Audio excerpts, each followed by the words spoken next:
மேதகு ஆளுநரிடத்திலே சொன்னோம். சட்டமன்ற அனைத்து இந்திய அண்ணா திராவிட முன்னேற்ற கழகத்தினுடைய சட்டமன்ற கட்சி தலைவராக ஒருமனதாக ஏகமனதாக தேர்ந்தெடுக்கப்பட்டிருக்கின்ற மாண்புமிகு எடப்பாடி பழனிசாமி அவர்களுக்கு எங்களை அழைத்து அமைச்சரவை உடனடியாக அமைத்து அதன் மூலம் சட்டமன்ற ஜனநாயக மாண்பினை காக்கப்பட வேண்டும் என்கின்ற கருத்தை வலியுறுத்தி நிச்சயமாக ஜனநாயகத்தை நிச்சயமாக காக்க வேண்டும். ஜனநாயகத்தை நீங்கள் நிச்சயமாக காப்பீர் என்ற அந்த நம்பிக்கை எங்களுக்கு இருக்கின்றது. எனவே எங்களை நீங்கள் நிச்சயமாக நாளைக்கு அழைப்பீர்கள் என்ற அந்த நம்பிக்கையோடு எங்கள் கருத்துக்களை எல்லாம் தெரிவித்தோம். அந்த கருத்தை கனிவுடன் பரிசீலிப்பதாக ஆவண செய்வதாக மேதகு ஆளுநர் அவர்கள் தெரிவித்தார்கள்.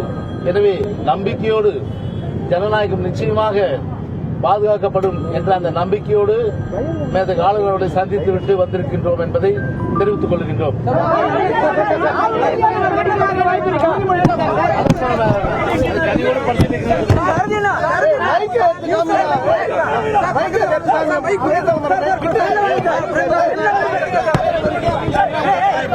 அவங்ககிட்ட 8 பேர் தான் இருக்காங்க.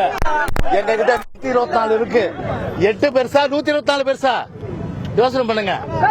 8 பேரா 124 பேரா? ஆந்திராவில் இதே அன்றைக்கு பாத்தீங்கன்னா இவர் இருந்தாரு என்.டி. ராமாராவ்.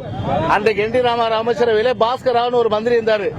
அவர் 10 பேரை கூட்டுன்னு போயிட்டு அவருக்கு வாய்ப்பு கொடுத்து அந்த அடிப்படையில பாஸ்கர் ராவ் அன்றைக்கு நம்பிக்கையை அன்றைக்கு இழந்ததன் காரணமாக மீண்டும் என்டிஆர் வந்தாரு.